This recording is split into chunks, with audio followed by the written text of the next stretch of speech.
안녕하세요. 저는 부산에 살고 있는 30대 이혼녀입니다. 날이 안 좋으니 마음까지 뒤숭숭해서 괜히 지난날 과거가 떠오르네요. 주말인데 약속도 없고 술 한잔 기울일 친구도 없어서 글을 남겨봅니다. 이혼하고 이제 막 심경 안정된 하소연일 테니 마음 비우시고 들어주셨으면 좋겠어요. 저는 이혼 가정에서 자란 남자를 만나 결혼했었습니다. 남편은 저보다 6살이 어린 30대 연하였어요. 남편이 고등학교 때 시부모가 이혼했다고 했고 남편이 대학을 졸업할 때쯤에 시부가 죽었다고 했어요. 그 덕분에 시부의 자산이 남편에게 상속되었는데 그 돈으로 남편은 대학 졸업 후 식당 사업을 꾸렸다고 합니다. 시모랑 같이 살면서 남편이 벌어오는 수익으로 둘이 먹고 지냈다고 해요. 시모가 일을 한번 해본 적 없는 사람이라 시모한테는 오직 가진 집이 전부였고 남편한테 용돈 받고 나라에서 주는 노인연금도 받고 산다고 했습니다. 어찌 보면 이혼 가정이었던 것 치고 홀로 벌이하는 것 치고 잘 먹고 잘 살았다고 말할 수 있는 형편이었어요.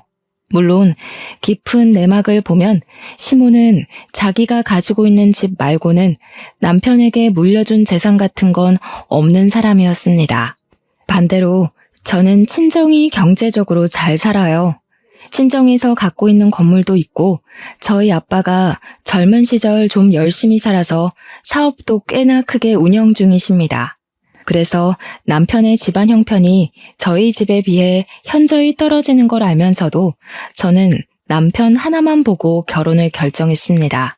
제가 돈이 궁해서 부부의 연을 맺으려던 건 아니었기 때문에 그 부부에 대해 좀 쉽게 생각을 했던 것 같아요. 그래도 형편 말고는 남편도 시모도 다 괜찮은 사람들이었습니다. 사람이 괜찮다면 뭔들 문제가 되겠어요. 시모를 만났던 날은 아직도 기억이 생생하게 나는데 첫인상이 나쁘지 않았어요. 저희 엄마보다 키도 작으시고 고생 한 번 안 해본 사람처럼 전체적으로 곱상한 분위기가 났습니다. 그래도 어른은 어른인지라 결혼에 대해 확실히 짚고 가고자 하는 모습도 있었는데요. 시모가 첫 만남부터 돈 문제로 얘기를 꺼내더라고요. 보다시피 우리가 가진 게 없어요. 원래부터 잘 사는 집이 아니었는데 내가 이혼까지 하는 바람에 완전 빈털터리가 됐어. 그나마 아들 아빠 되는 사람 보험금이랑 유산이 와서 아들이 사업 시작한 거지. 그것도 없었으면 완전 갓에 기울었을 거예요. 그래서 내가 우리 아들 결혼할 때 아무것도 못 해줘요. 그래도 괜찮겠어요?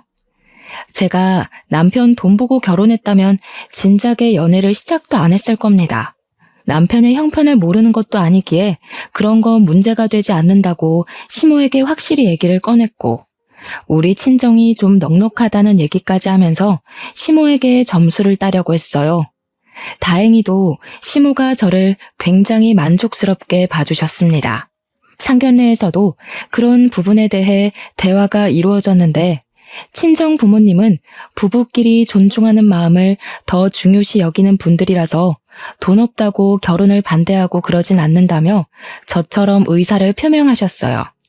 그렇게 저희는 친정 부모님이 갖고 있는 건물에 얹혀서 살게 되었습니다. 남편이 모은 돈은 고작 6천만 원이 전부였는데 그거랑 제가 모은 돈이랑 합쳐서 결혼식, 결혼 준비, 신혼여행을 다녀오느라 남은 돈이 부족했거든요. 서울에 집을 마련하기에는 턱도 없어서 일단 돈을 더 모으기로 결정했어요. 그러던 어느 날 정말 생각지도 못한 위기에 봉착하게 되었는데 바로 코로나입니다. 저희 집도 코로나 때문에 피해를 봤어요. 정확히 말하자면 코로나 사태 때문에 남편 직장이 큰 타격을 입게 된 거죠. 그 탓에 남편은 1년이나 무급 상태가 되었습니다. 그때부터 남편은 집에서 빈둥거리기 시작했어요. 집에만 있으니까 체력이 남아 도는 건지 밤마다 저를 못살게 굴기도 했습니다. 너무 피곤해서 집적거리는 남편을 피하거나 짜증을 내면 남편이 토라져서 거실에서 자곤 했어요. 제가 다음 날에 겨우 달래줘야 남편도 제게 사과를 해오는 식으로 지내왔습니다. 솔직히 이때부터 남편뿐만 아니라 제 생활이 버거웠어요. 남편의 무급 생활이 시작되고부터는 거의 제가 가장이나 다름없는 생활을 했거든요. 생활비에 남편 식당 공과금에 우리 집 관리비, 적금, 시모 용돈 등등 전부 제 월급에서 차감할 수밖에 없잖아요. 친정이 잘 산다고 해서 가정이 생긴 제가 언제까지 친정의 도움을 받겠습니까? 이미 집도 친정에서 관리비 제외하고 공짜로 살게 해주고 있는걸요. 제가 혼자 고생하는 줄 알아서 남편이 한 번씩 집안일을 해놓기도 하는데 집안일을 잘하는 것도 아니라서 일만 2번 만드는 꼴입니다. 물론 남편 입장에서는 저를 돕는다고 나름 자기가 신경 쓴 거겠죠. 미안하지만 그땐 제가 한참 예민해져 있을 때라 남편이 한 발자국 떼기만 해도 스트레스 받을 적이었어요. 그렇다고 그걸 제가 지적하기도 미안한 상황이라 결국 아무 말도 못했습니다. 무엇보다 백수인 본인이 무급인 것에 제일 스트레스일 거잖아요. 남자는 돈 버는 걸로 자존심이 서고 꺾이고 한다는데 매일 집에만 있고 처가가 준 집에 얹혀 살고 처갓집이 챙겨주는 반찬 먹고 하면 얼마나 자존심 상하겠어요. 최대한 그런 남편의 입장을 이해해주고 싶어서 저는 화가 나도 억누르고 짜증을 냈다가도 제가 먼저 사과를 하고 그랬습니다. 그런데 어느 날엔 정말 철딱선이 없는 남편이 제대로 미운 적이 있었는데요. 남편이 갑자기 제게 아기를 갖자고 하는 거 아니겠어요? 저 살면서 돈 때문에 쪼들려 본 적은 결혼하고 처음이거든요. 우리 상황이 여의치 않은 거 저랑 남편이 제일 잘하는 상황인데 이 상황에 아이를 낳자니 이거 생각 없는 거 맞죠? 지금 우리가 애 만들 사정이야? 황당해서 웃음도 안 나오네. 우리 둘이서 생활하기도 빠듯한 돈으로 무슨 애를 낳아. 어머님한테도 서운하네. 어머님이야말로 내가 당신 대신 용돈 드리고 있는 거 알면서 어떻게 임신 얘기 쉽게 하실 수가 있어. 그렇긴 한데 엄마가 자꾸 닥달하잖아. 나도 엄마한테 다 설명했지. 지금 내가 돈 못 벌고 있어서 아기가 급한 게 아니라고. 그런데도 엄마는 시기가 중요하다고. 나중에는 애 낳고 싶어도 못 낳는다잖아. 코로나 터지기 전 명절에 시모가 아이 얘기를 묻긴 했었습니다. 그때만 해도 친정 건물에 얹혀 살긴 했으나 돈에 쫓기듯 살 때가 아니라서 진짜로 아이 가질 계획을 했었어요. 근데 누가 코로나 터질 줄 알았겠습니까? 제가 버는 돈으로만 생활을 하다 보니까 아이 계획은 감히 생각도 못 하겠더라고요. 그래서 저는 생활이 나아지고 남편이 다시 사업 일으킬 때까지 미루려고 했어요. 그러나 코로나는 1년이 넘어도 잠잠해지긴커녕 더 박차를 가해 심해지기만 하더군요. 명절날 어디 가지도 못하게 뉴스까지 방송해주는 거 아닙니까? 그때는 남편이 일찍 문 닫기를 잘한 거라고 생각은 했지만 코로나가 끝이 있긴 할까? 그런 고민을 많이 했었어요. 어쨌든 그 시기에는 저희도 시댁이랑 바로 같은 건물에 살고 있는 친정조차 찾아가지 못했습니다. 친정에 전화드리고 시댁에도 안부 전화만 드렸었죠. 그때 시모가 제게 아이 얘기를 직접 했었는데요. 너도 나이가 있잖니. 이러다 좋은 세월 다 가겠어. 남들보다 늦게 출발했으면 얼른 서두를 생각을 해야지. 태평해도 너무 태평한 거 아니니? 다른 며느리들은 첫 임신 미뤄봤자 30대지만 너는 미루면 40이잖아. 네, 누구보다 제가 제일 잘 알죠. 그런데 아시다시피 저 혼자 벌이야 하잖아요. 제가 애 가지면 돈은 누가 벌어요? 어머님, 임신을 그렇게 쉽게 생각하시면 안 돼요. 옛날이야 낳고 보는 거였을지 몰라도 요즘은 형편 안 되면 안 낳아야 된다는 계산이 되는 시대라고요. 어머머, 그래서 지금 안 낳겠다는 거냐? 친정에 좀 산다면서 그런 게 뭔 걱정이니?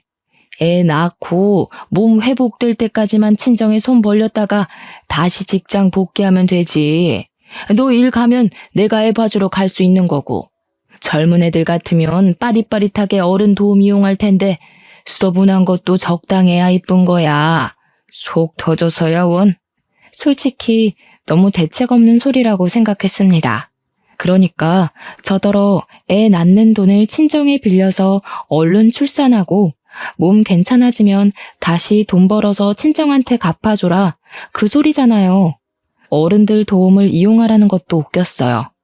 마치 현명한 척 말씀하시는데 어른 이용하는 며느리나 딸이 얼마나 영악한지 모르고 하는 소리 아닙니까?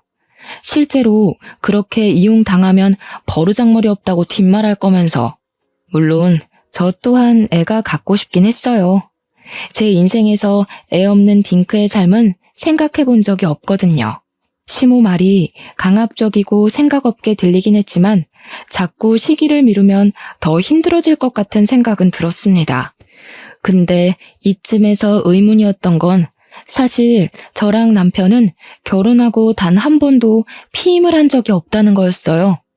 그런데도 임신 소식이 없었다는 건 문제가 있다는 생각이 문득 들었습니다. 남편한테 아기 얘기를 하면서 피임 부분까지 물었더니 남편도 그 부분에서 의아해하긴 했어요. 저희는 평생 아이 계획이 없는 사람이 아니기 때문에 미래를 위해서 함께 산부인과를 가게 되었습니다. 검사를 했더니 조금 당황스러운 사실을 알게 되었어요. 저는 임신에 문제가 없었으나 남편 정자가 안 좋아서 임신 가능성이 희박하다고 하는 것 아니겠습니까? 저랑 남편이 충격받아서 아무 말도 못하고 있자 의사는 그렇다고 임신 확률이 전혀 없는 건 아니라고 위로해 주더군요. 이런 부부가 덜어 있는데 대부분이 체외 수정을 하기도 한다고 해서 저는 고민을 많이 했습니다. 근데 나이가 더 들면 체외 수정 가능성마저 줄게 될 거라는 의사 말에 크게 흔들렸어요. 남편은 이미 시험관 시술에 동의하는 얼굴을 하고 있었고요. 그러나 걸리는 게 있다면 바로 돈 문제였습니다. 솔직히 남편 무급인 것도 힘든 상태였고 제 돈으로만 모으고 쓰고 하는 것도 버거운 사정이었는데 이 상황에 시험관 비용까지 보태어지면 앞길이 더 막막할 것 같았거든요. 이 부분을 제가 친정 부모님과 의논했더니 친정 부모님은 제게 왜 혼자 앓고 있었냐고 직접 돈을 대주겠다고 해주셨어요. 이미 집도 혼수도 차도 친정 부모님의 손을 빌렸는데 시험관까지 부탁하는 것이 너무 죄송해서 차마 저만 결정을 못 내리고 있었습니다. 그 시점에 남편이 시모에게 제 사정을 얘기한 건지 시모한테서 연락이 왔는데요. 예, 애 낳으면 내가 돈 줄 테니까 시험관 그거 해라. 돈 때문에 고민하는 거라며. 뭘 그런 문제로 쓸데없이 시간 버리고 있어? 네? 어머님이 돈이 어디 있어서요? 시험관 비용 한두 푼 되는 거 아니에요. 솔직히 이런 말씀까진 안 드리려고 했는데 어머님도 지금 생활비 없어서 저한테 탓쓰시잖아요. 어떻게 돈을 대주시겠다는 건데요? 너는 여태 나를 거지로 보고 있었니? 시험관 비용 대준다고 했다가 내가 아주 못 들을 소리를 다 듣는구나. 긴 말하긴 귀찮고 그냥 그런 줄 알고 당장 시험관 해봐라. 시모는 확신에 찬 말로 저를 강압적으로 설득했습니다. 시모가 그동안 꽁쳐둔 돈이 있는 건가? 뭐 때문에 저렇게 확신이 있나 의문이 많이 들었어요. 그렇지만 문득 저도 시댁에 뭐 하나는 받고 싶더라고요. 제 친구들은 시집 갈 때 시댁에서 집 해주거나 혼수를 받는다는데 저는 받은 게 없잖아요. 물론 남편 형편을 알고 제가 받아들였던 부분이기 때문에 따로 받고자 기대했던 건 아니지만 남편이 백수가 될 줄은 정말 몰랐거든요. 그렇다 보니까 사람 마음이라는 게 참 이기적으로 변하더라고요. 이제는 뭐가 되었든 저도 시댁 도움 좀 받아보고 싶었어요. 그래서 고민 끝에 시험관에 도전하기로 결정을 내렸습니다. 친정 부모님한테는 시모가 도와준다고 해서 따로 경제 지원은 받지 않았어요. 대신 친정 부모님이 제 곁에서 격려를 많이 해줬습니다. 음식이라든지 살림이라든지 직접 저희 집에 와서 도와줬어요. 시모는 진짜 돈만 해주고 코빼기도 안 나타나더라고요.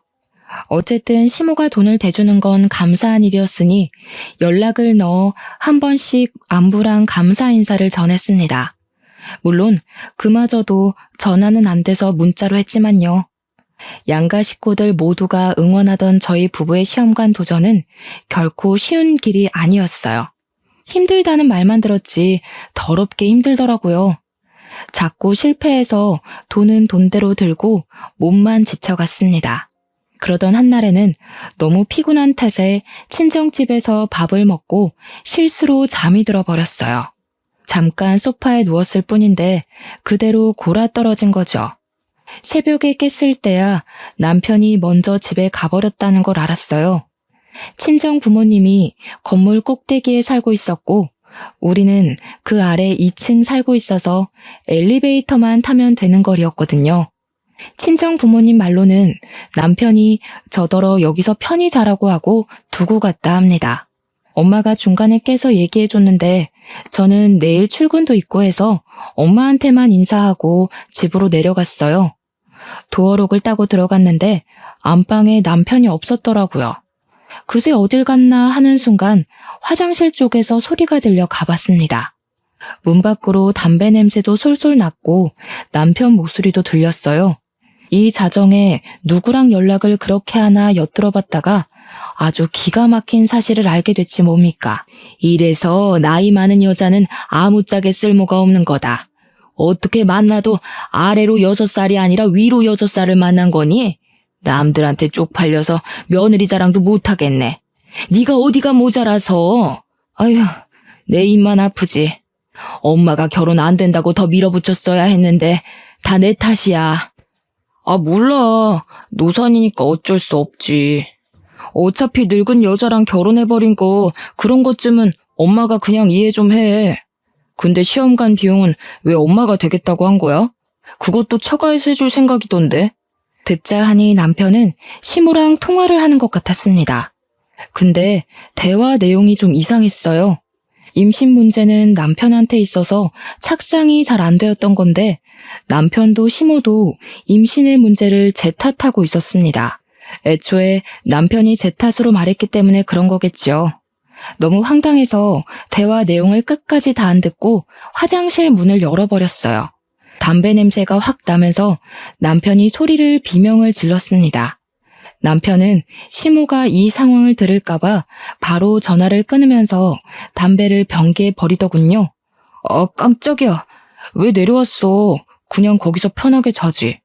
당신 피곤한 것 같아서 일부러 안 깨우고 왔는데.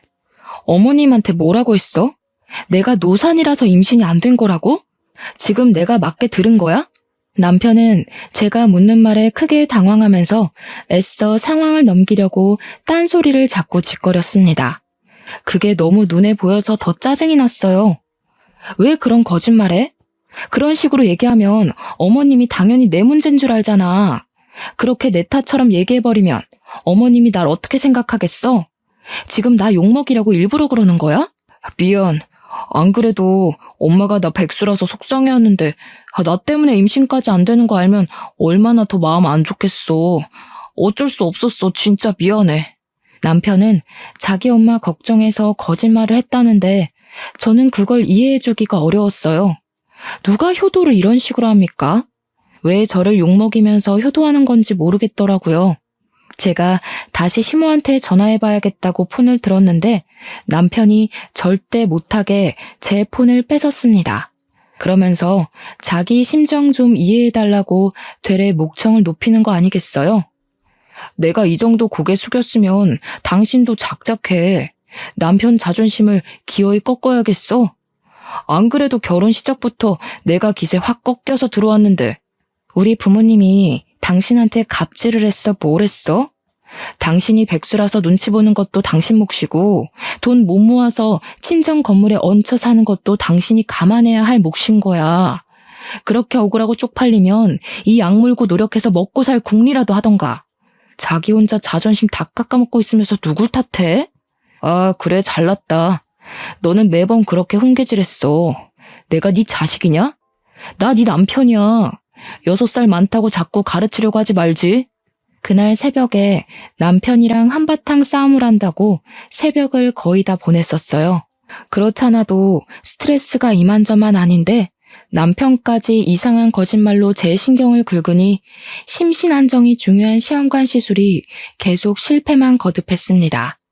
저는 결국 3번의 시도 끝에 임신을 포기했어요.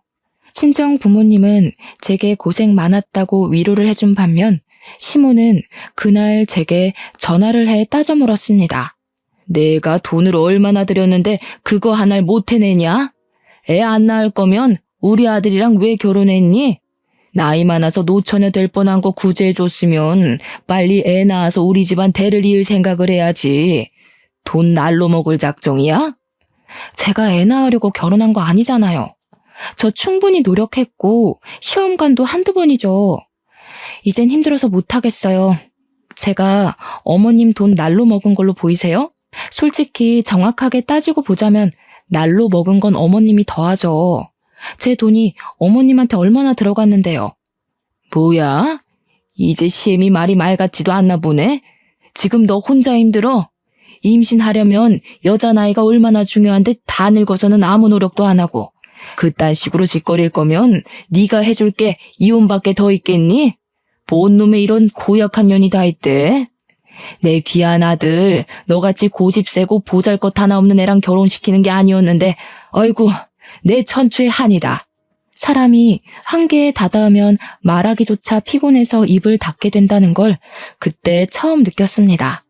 그리고 듣자 하니 시모는 시험관 역시 제 개인적인 문제 때문에 임신이 안 되는 줄 알고 있더라고요. 남편이 아직도 시모한테 솔직하게 말 안 했다는 생각에 짜증이 나서 결국 실토해줬습니다. 어머님, 뭘 알고나 따지세요. 제가 아니라 어머님 아들이 씨 없는 수박이라고요. 남편이 백수라 자기 엄마 더 걱정시키기 싫다고 솔직하게 말 못한 건데 그쪽 아들 때문에 손주 씨가 메말라 있는 거예요. 제가 입 아파서 이런 말까지는 안 하려고 했거든요. 어머님 아들이 성 불구인 줄 알았으면 저도 이 결혼 안 했어요. 왜 자꾸 나한테 덮어 씌워요? 왜 내가 그쪽 아들 때문에 애 없이 살아야 되는데 나도 짜증나 정신 나가겠으니까 부추기지 좀 마세요. 저는 정말 예의고 도리고 다 버린 채 시모한테 성질을 부렸어요. 더 이상 이해해주면 끝도 없이 사람 피를 말릴 것 같더라고요. 이렇게 말을 하면 생각 있는 사람의 경우 적당히 해야 되잖아요. 그런데 시모는 정말 상상을 초월하는 사람이더라고요. 얘기하면 어느 정도 알아듣고 자신의 실언을 민망해할 줄 알았는데 더 뻔뻔하게 나오는 거 아니겠어요? 그래서 씨가 부실해도 밭이 좋으면 임신되는 거야. 애초에 밭이 똥통인데 정자가 수백만 마리 있으면 뭐 하겠니? 그리고 우리 아들이 너 만나기 전에는 잘만 사업했어. 그런데 너 만나자마자 일이 틀어졌잖니. 이게 뭔 뜻이겠어? 너무 막무가내 논리에 순간적으로 말이 안 나왔습니다. 시모는 남자한테 여자 하나가 잘못 붙으면 망하는 법이라고 하면서 애초에 남자에게는 여자가 어떤 모양새로 있어주느냐가 중요하다고 개소리를 하더군요. 황당해서 별 대꾸 못하고 끊어버렸어요. 이걸 남편한테 얘기해봤자 싸움만 될 거고 그냥 무시하고 살자 생각했는데 어느 날 연락도 없이 시모가 우리 집을 찾아온 게 아니겠습니까? 퇴근하고 왔는데 남편이랑 시모가 식탁에 마주보고 앉아서 밥을 먹고 있더라고요. 보아하니 시모가 반찬 등을 쌓은 것 같았습니다. 제가 퇴근했다고 내다보는 것까진 안 바라는데 적어도 저한테 시모가 올 거라고 언질은 해줘야 되는 거 아닙니까? 남편이나 시모나 그들의 무례한 행동에 얼마나 황당하고 화나던지. 그래도 시모가 어른이니까 저는 인사를 드렸고 연락도 없이 어쩐 일이냐고 대우해줬습니다. 애도 안 낳는 게 뭐 바쁘다고 내 아들 밥까지 굶기니? 집에 하나 있는 여자가 신랑을 개 취급하는데 남편이 제 몫을 하겠어? 말씀이 지나치시네요. 저랑 남편 같이 친정에 밥 먹으러 가요. 남편 혼자 있어도 친정 가서 밥 잘만 얻어먹고요. 이이가 저보다도 더 잘 먹고 잘 사는데 무슨 소리세요? 어디서 눈 하나 깜빡 안 하고 거짓말을 해? 딱 봐도 우리 아들 살이 빠진 것 같구먼. 그러고 보니 넌 좀 살찐 것 같네? 설마 네가 살쪄서 애 못 낳는 걸 괜히 우리 아들 탓으로 뻥친 거 아니냐? 제 속 뒤집어 놓으시려고 왔나 본데 그래봤자 남편 고자인 게 달라지진 않아요. 같은 말 하는 것도 피곤하니까 그만 가주세요. 그 와중에 남편은 자기 엄마 밥 맛있다고 처먹기만 하고 있었습니다. 시모는 제 말이 말 같지 않은지 끝까지 손주를 포기하지 않으면서 제 앞으로 두툼한 봉투를 내밀었어요. 시험관 준비를 다시 시작하라는 겁니다. 이렇게 돈이 술술 나올 거면 왜 신혼 초에 돈 없는 척하면서 숨겼는지 모르겠더군요. 뭐가 어쨌든 오늘부터 나도 여기서 지내야겠다. 이거 내 집 팔고 가져온 돈이니까 손 좀 만들어 와라. 네? 같이 지낸다니 그게 무슨 말씀이세요? 그런 건 누가 결정했는데요? 내 아들 사는 집이라 내 마음대로 결정했다. 들어와서 시애미 노릇 톡톡히 해주겠다잖아. 애만 낳아봐라. 내가 어와둥둥하면서 대신 키워주지. 알고 보니 그동안 제 시험관 비용으로 대줬던 돈은 시모가 집을 담보로 대출받았던 거였어요. 지금은 집을 팔아서까지 대출 갚고 남은 돈을 제게 주는 거였고요. 시모는 자기가 자기 재산을 다 바쳤으니까 무조건 손주를 만들어 오라는 명령을 하였습니다. 그것도 충분히 황당했지만 이제부터 우리 집에서 살겠다고 하는 것도 어이가 없었어요. 적어도 같이 살려면 의논을 먼저 해서 집주인의 동의를 구해야 되는 거 아닌가요? 뜬금없이 집을 팔고 와서는 집 없으니까 얹혀 살겠다는 건 무슨 심리인지 이해할 수가 없더군요. 저는 그 봉투를 거절했습니다. 몸이 힘들어서 안 되겠다고 했는데 역시나 시모가 주는 고집이 만만치 않았어요. 이미 집을 팔아버려서 제가 시험관 안 한다고 해도 이 집에 살 수밖에 없다고 하는 거 있죠. 저도 제가 무슨 생각으로 그랬는지 모르겠는데 결국 한 번 더 시험관에 도전하게 되었어요. 거의 자포자기 심정이었고 시모에게 날라올 잔소리에 벌써부터 스트레스가 올라왔습니다. 그런데 놀랍게도 임신이 되어버렸어요. 이건 저뿐만 아니라 온 식구가 놀란 상황이었습니다. 특히 시모가 무엇보다 기뻐하면서 저더러 고생 많았다고 병원에서 회복하는 내내 저를 찾아와 줬어요.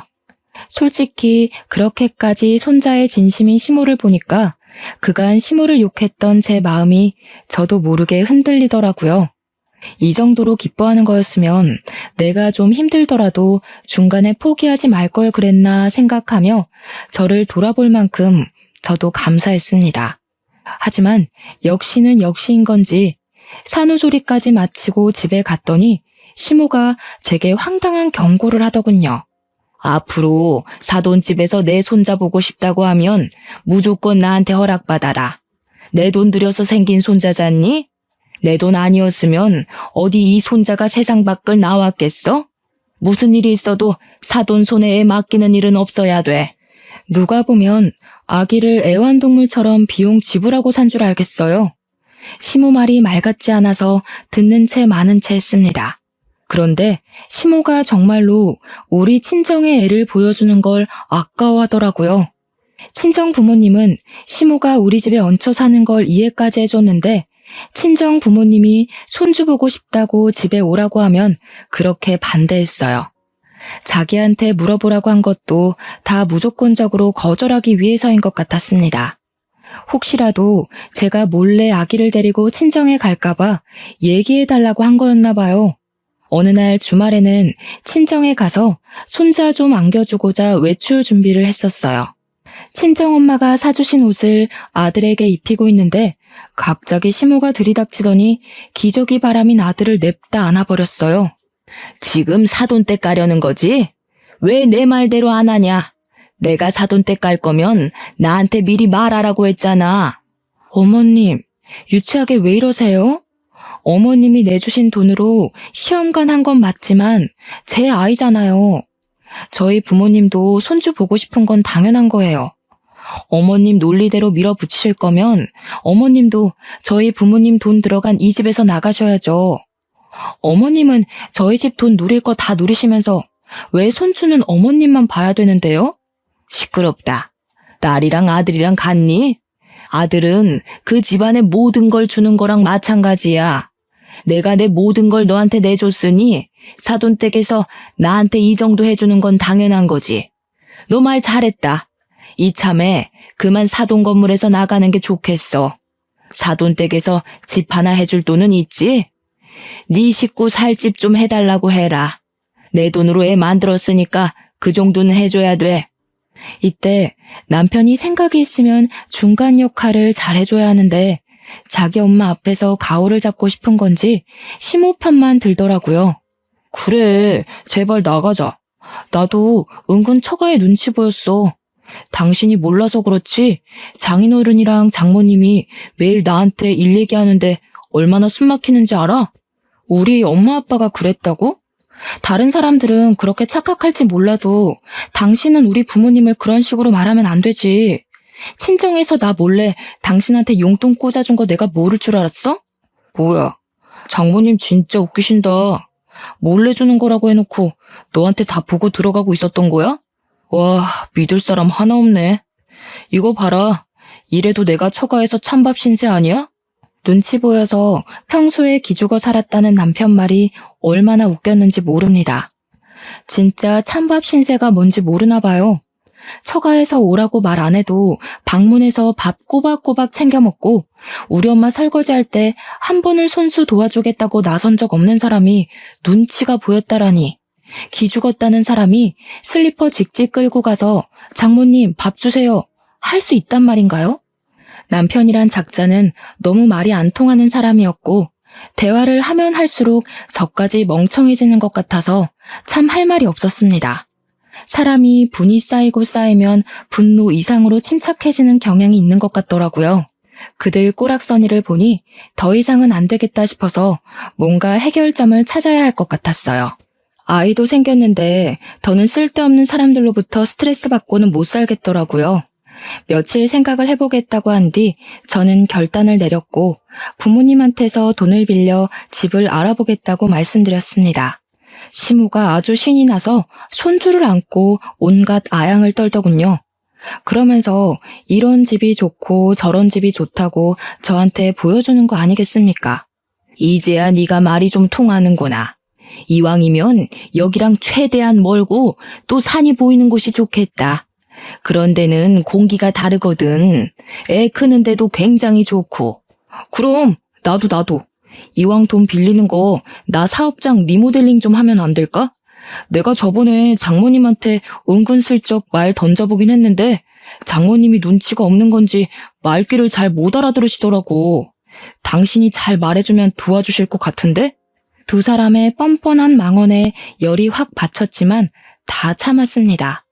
뭐든 부모님한테 물어보겠다고 하면서 그 화가 나는 상황을 대충 넘긴 채 저는 마음먹었던 계획들을 준비해 나갔어요. 그리고 제가 알아서 집을 매매했을 때 그들에게 이사갈 준비하자고 공표했고 실제 이삿집 센터 불러 짐을 다 빼버렸어요.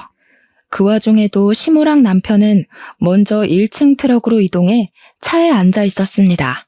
이 순간까지도 일 안 하고 그저 몸만 편안하려고 하는 두 사람이 얼마나 꼴보기 싫었는지 몰라요. 두 사람의 짐만 밑에 있는 트럭으로 내려보내는 사이 저는 제 아들과 함께 그대로 본가에 올라갔습니다. 그리곤 아들을 친정 부모님 손에 맡긴 후 친정집으로 우리 집 혼수를 다 드렸어요. 남편이랑 시모가 타고 있는 트럭에 실린 물건은 제 것이 아닌 옷가지와 쓸모없는 가구, 버릴 예정이었던 생필품뿐이었어요. 저는 남편한테 전화해서 트럭에 다 못 타니까 먼저 출발하라 그랬고 도착하면 짐 좀 내려달라고 했습니다. 남편은 기세 좋게 자기한테 맡기라며 든든한 남자인 척 하더군요. 그렇게 떠나보낸 트럭을 보면서 저는 마지막 작별 인사를 고했네요. 그리고 한 60분 뒤였어요. 남편한테서 전화가 왔습니다. 여보, 여기 좀 이상한데? 오르막길 엄청 올라왔더니 이상한 초가집 앞에다가 내려줬어. 사고가 있는 것 같아서 물어봤는데 너한테 전화해보라는 말만 하네? 당신 지금 어디야? 초가집? 잘 갔네. 거기 맞아. 대충 그 안에 들어갈 물건들만 실어서 보냈는데 어때? 자연 친화적이고 좋지. 어머님도 산 보이는 곳에 가고 싶다 했잖아. 그래서 산 중턱에 있는 초가집으로 샀어. 당신이랑 당신 엄마는 이제 그곳에서 쭉 지내면 돼. 제가 계획했던 사실은 그들을 저 먼 곳에 내다버리는 거였어요. 그동안 뻔뻔했던 시모랑 남편 태도에 참을 수 없을 만큼 화가 나서 결국 남편이랑 이혼해야겠다고 결심했거든요. 그 마음이 제가 이렇게 몰래 계획을 세우도록 만들었네요. 그래서 저는 그들 몰래 최대한 쓰러져가는 시골 초가집을 알아본 거였고, 형편없는 그들에게 너네들 수준이 딱 그 초가집에 살 수준이라는 걸 깨닫게 해주고 싶었습니다. 이혼 합의서랑 재산 분할 포기각서도 갔을 거야. 그 초가집마저 팔아서 위자료 토해내고 싶지 않으면 순순히 합의하는 게 좋을걸? 야, 제정신이야? 장난칠 게 따로 있지. 빨리 와. 우리 엄마 감기 걸려. 알았어. 그동안은 내가 잘못했어. 그러니까 그만 화 풀고 빨리 좀 오라고. 곧 있으면 해지는데 여기서 어떻게 자라는 거야? 에이, 누가 집까지 사주면서 장난을 치냐? 그리고 평생 거기서 살 건데 어떻게 자긴 뭘 어떻게 자. 지금부터라도 방 깨끗이 닦고 이불 깔아야지. 참, 조명이 없다더라. 오늘만 휴대폰 손전등 켜고 내일 슈퍼 가서 하나 사. 알아보니까 거기 한 20분 내려오면 슈퍼 하나 나온대. 수화기 너머로 남편의 쌍욕이 들렸습니다. 차마 제게 쏟아붓지는 못하고 수화기 떼고서 공중에다 대고 욕을 하는 것 같았어요. 살 구멍이 저밖에 없으니까 최대한 예의는 지키려나 보죠. 옆에서 시모가 왜 그러냐고 남편을 보채는 소리도 들렸는데 화풀이할 사람이 없던 남편은 괜히 시모한테도 성질을 내면서 짜증을 부리더군요. 한참 그러다가 다시 휴대폰에 대고 성질을 숨긴 채 제 마음을 돌려놓으려고 했습니다. 여보, 진짜 내가 잘못했어. 당신이 어느 부분에서 화가 난 건지 모르겠는데 나 당신밖에 없는 사람인 거 알잖아. 우리 엄마랑 같이 살아야 돼서 그래? 그럼 내가 엄마 쫓아낼게. 그것도 아니면 내가 처갓댁에 함부로 찾아가서 그래? 이제 절대 안 갈게. 내 손으로 밥 해먹고 빨래도 할게. 야, 이게 지금 무슨 소리를 하는 거야? 엄마는 쫓아내다니. 체면상하게 며느리 앞에서 그런 소리를 왜 해? 엄마 하는 말 신경 쓰지 마. 내 말이면 별도 따주는 사람이니까. 여보, 나한테는 우리 엄마보다 당신이 더 필요해. 당신 눈에 거슬리는 단점 다 고칠 테니까 제발 용서해줘. 그런다고 개버릇 어디 가겠냐? 그동안 호구 하나 물었다고 얼마나 좋아했을까. 너네 엄마도 그렇고 너도 그렇고. 어쩜 그렇게 양심이 없는지 모르겠네. 정도를 모르고 나대면 그런 꼴 나는 거야. 내가 이런 것까지 알려줘야 되겠어? 나 분명 애는 하나 낳았는데 자식이 둘인 기분이 들더라고. 야, 아무리 그래도 그렇지 사람 자존심은 짓밟으면 안 되지. 네가 날 애 취급하니까 내가 더 애처럼 굴었던 거 아니야. 고작 6살밖에 차이 안 나는 게 겁나 어른인 척하네. 나라고 너랑 살면서 안 갑갑했을 것 같아? 듣자 하니까 진짜. 역시 넌 네 분수에 맞는 환경이 잘 어울린다. 빈털터리로 쫓겨나서 고생 좀 해봐야 뭘 잘못했는지 알 것 같아서 돈 좀 썼어. 참, 너네 엄마한테 말 좀 전해줘. 네 아들 만들 때 보태준 돈이 그 초가집에 쓰인 금액이랑 같다고. 그러니까 어머님이 돈 주신 거는 그 쓰러져가는 초가집이랑 퉁치는 거라고 전해줘. 안 그래도 옆에서 제 말을 들었는지 시모가 뭐라 언성을 높이고 있었습니다. 집중해서 들어보니 시모가 남편 휴대폰을 뺏어서 저한테 따지려고 하자 남편이 그걸 막는다고 실랑이가 벌어진 것 같았어요. 교양 없는 건 저도 마찬가지지만 시모랑 남편은 참 답이 없는 것 같아요. 저는 그런 시모에게 들으라고 일부러 크게 말했습니다. 돈 핑계로 제 아들한테 들러붙을 생각 마시고 그 초가집에 살면서 열심히 양육비나 보내주셔요. 심심하면 개 한 마리 키우시던가요. 있는 아들이 개 같으니까 굳이 개는 필요 없으려나? 어쨌든 그쪽들이랑 그동안 가족이었던 건 그저 불운으로 이해하고 넘길게요. 남의 재력에 기대 살 생각 마시고 사이좋게 돈 벌고 모아서 얼른 이사 가셔요. 그 두 사람을 본 건 낮에 트럭한테 인사하고 보냈을 적이 마지막이었습니다. 제 인생에 이혼이란 오점은 없어야 된다고 생각해서 솔직히 웬만하면 그 둘을 참고 살려고 했어요. 근데 이혼해보니까 확 느껴지더라고요. 서류상의 이력과 사회적 편견은 남겠지만 적어도 집에 가기 싫진 않겠구나. 나도 집에서 쉴 수 있겠구나 하는 편안한 마음이 말입니다. 제가 하고 싶은 말은 이혼을 종용할 생각은 없으나 이혼이란 선택지가 나쁘지 않다는 걸 말씀드리고 싶었어요. 어쨌든 그 두 사람을 떼어나고 난 후부터는 제 인생이 바로 오르막길을 타게 되었어요. 그런 와중에 딱 하나 문제가 있었는데요. 제 인생의 문제는 오직 시모랑 남편밖에 없거든요. 역시나 그 둘이 제 골치를 아프게 만들었는데 두 사람이서 저의 이혼 통보를 인정하지 못해 이혼 합의가 계속 미뤄지고 있었다는 겁니다. 제게 그들은 최대한 빨리 떨쳐버리고 싶었던 인연이었던지라 대충 끝낼 수 있는 합의 방향으로 가려고 했던 거거든요. 그런데 계속 이렇게 질질 끌 거면 소송하는 것과 다를 바 없을 것 같아서 할 수 없이 그들한테 연락이 올 때마다 소송 얘기를 꺼내줬습니다. 웃기게도 두 사람은 한두 번 반항하는 것 같다가 결국엔 우편으로 합의서를 보냈어요. 누가 불리한 상황인지 깨달은 거겠죠.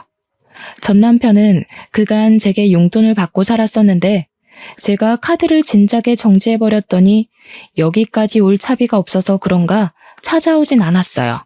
하긴 차로 1시간이면 대중교통이나 다른 걸로는 더 오래 걸리는 거리였기 때문에 왔다 갔다 하긴 쉽지 않았을 겁니다. 그 후로도 우리 아들이 100일이 지난 지금까지 그 둘의 모습은 본 적이 없습니다. 나쁜 마음먹은 사람들은 몰래 찾아오기도 한다던데 일 구하고 돈 버느라 바쁜 건지 그런 불상사는 안 생기더라고요. 그래도 꼬박꼬박 양육비는 들어오는 걸 보면 어디서 일을 하긴 하는 것 같았어요. 자기네들 앞으로 된 빚도 갚고 생활비도 하고 양육비까지 보내줘야 하는 거면 절대 전 남편 수입만으론 안 될 겁니다. 제 추측이지만 아마 시모도 일을 하고 있지 않을까 싶어요. 얼마나 잘된 일입니까? 제가 혼자서 가장 일을 다 도맡고 있을 때 그 사람들은 혼자 벌이에서 식구 먹여 살리는 게 얼마나 힘든 건지 모르고 있었거든요. 이제야 뼈저리게 느끼지 않았을까 감히 기대를 해봤네요. 저는 현재 친정에서 지내고 있어요. 몸이 좀 많이 회복되어서 다음 달에 직장으로 복귀할 예정입니다. 친정엄마가 일을 안 하셔서 손자를 봐주신다고 하는데 남의 자식 보는 거 쉽지 않잖아요. 그래서 제가 더 부모님 모시고 여행을 간다든지 용돈을 준다든지 신경을 많이 기울이고 있습니다. 부모님은 그저 자식에게 뭘 받는 걸 미안해 하셨지만 부모 자식을 떠나서 함께 사는 식구고 같은 어른이라면 서로가 서로를 존중해줘야 된다고 생각해요. 한쪽만 희생하는 가족은 오래 행복하기 힘들거든요. 여러분들도 가족이라고 뭐든 다 괜찮겠지 라고 생각하지 마시고 가족이라서 뭐든 더 배려하고 존중하는 마음으로 지내셨으면 좋겠습니다. 우리가 가장 오랫동안 사이좋게 지내야 할 대의는 사회에서 만난 사람들이 아니라 바로 우리 곁에 있는 가족이라는 걸 꼭 기억하셨으면 해요. 말이 길었습니다. 제 사연 들어주신 모든 분들 감사드려요.